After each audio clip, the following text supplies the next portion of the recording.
Is warning the U.S. could face what it calls an unimaginable strike at any time. North Korea's deputy UN ambassador warns a nuclear war may break out at any moment. North Korea is issuing a new threat of military action against the U.S.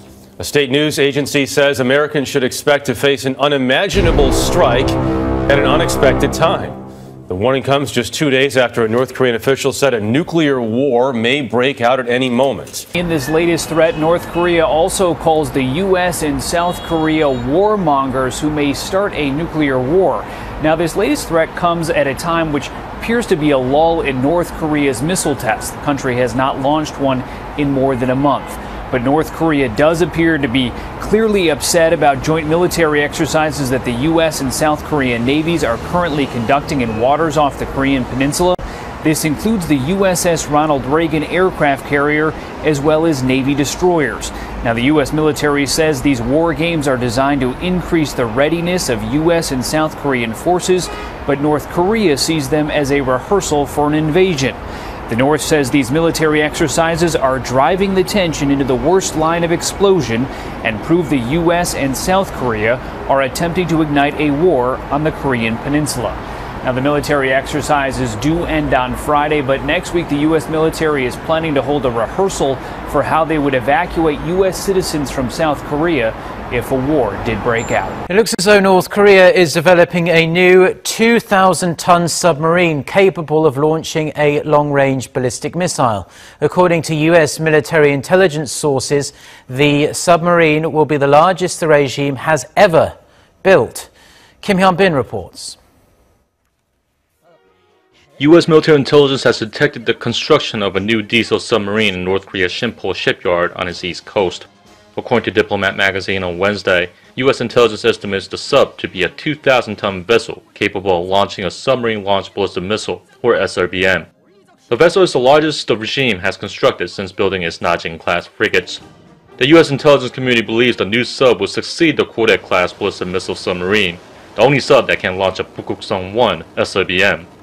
North Korea has carried out 4 SRBM ejection tests this summer, with the last taking place on July 30th. U.S. intelligence also believes the regime is currently developing a new SRBM known as the Pukguksong-3, which uses an advanced airframe made of lighter composite materials that would increase the range of the missile. Amid increasing ballistic missile threats from the north, the U.S. 6th Fleet test-fired one of its most advanced missile interceptors, the Standard Missile-6, off the Scottish coast. U.S. 6th Fleet released a statement after the test on Sunday that the SM-6 was launched from an Aegis destroyer and successfully intercepted an incoming ballistic missile. Raytheon, the missile manufacturers, said that the SM-6 is the only missile that can be used for both anti-air and anti-surface warfare, meaning that the missile could be used to counter North Korea's nuclear facilities and intercept the regime's ballistic missiles, which continue to develop rapidly. A new statement from Pyongyang criticizes ongoing joint military drills between the U.S. and South Korea. It says the two countries are warmongers and the root cause of a nuclear war. New York Times opinion page columnist Nicholas Kristof spent 5 days inside North Korea and wrote a series of articles about his experiences. He discovered North Korea is galvanizing its people to expect a nuclear war with the U.S.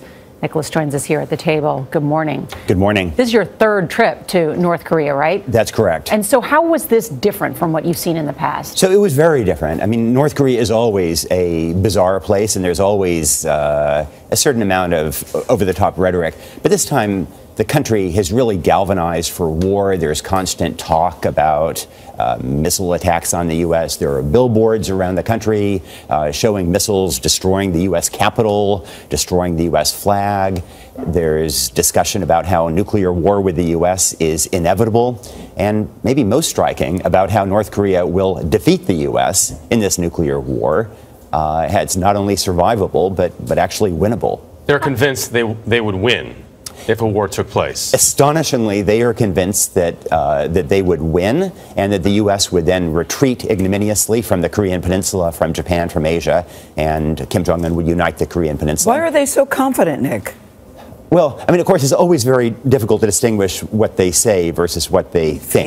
Yeah. But they have a huge network of underground tunnels and underground fortifications. And their narrative is also that they have repeatedly defeated the U.S. in the Korean War and a series of incidents across the DMZ. And there's always a danger, of course. The dictators come to believe their own propaganda. And I'm nervous that that is what is happening right now. Were you nervous and afraid while you were there yourself? You had handlers the whole time. It didn't seem like you were able to move freely, as you have been in the past. That's right. I mean, look, reporting in North Korea, you were always very constrained. But in the past, I was able to stay in the center of the city, in a hotel, to walk around. This time, the North Korean Foreign Ministry had handlers that just clung to me like a limpet. They kept me at a guarded foreign ministry compound in the rice paddies outside of town. And I thought, oh, this is to protect the North Koreans from my vigorous questioning. Yeah. But no, it turns out that they were there to protect me from the security services who might not be on board with having an American journalist in town. And that was a little thinking they could kidnap you and take you. Yeah, I don't think it was so much that the security forces would suddenly grab me. I think it was more of a concern that I might engage in some kind of mischief, and then the security forces would grab me, and then there would be a problem. We know North Korea is probably the biggest national security test that Trump will face. When I was there in May and interviewed President Moon, the president of South Korea, he talked about opening up a bilateral dialogue. Trump talked about that on the campaign. He said sitting knee to knee with the North Korean leader Kim Jong-un. Any sense that that dialogue can or will happen?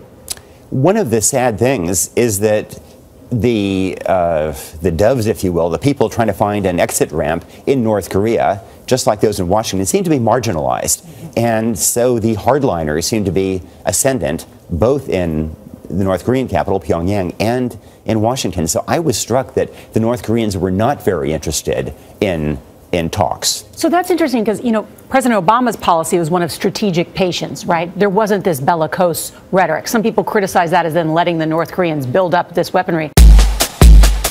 European leaders are going to gather later on this Thursday to demand North Korea puts a stop to its nuclear and ballistic weapons programs. This according to the final draft statement of the EU summit. The draft says the leaders will tell the regime to abandon its nuclear and ballistic missile programs in a complete, verifiable and irreversible manner.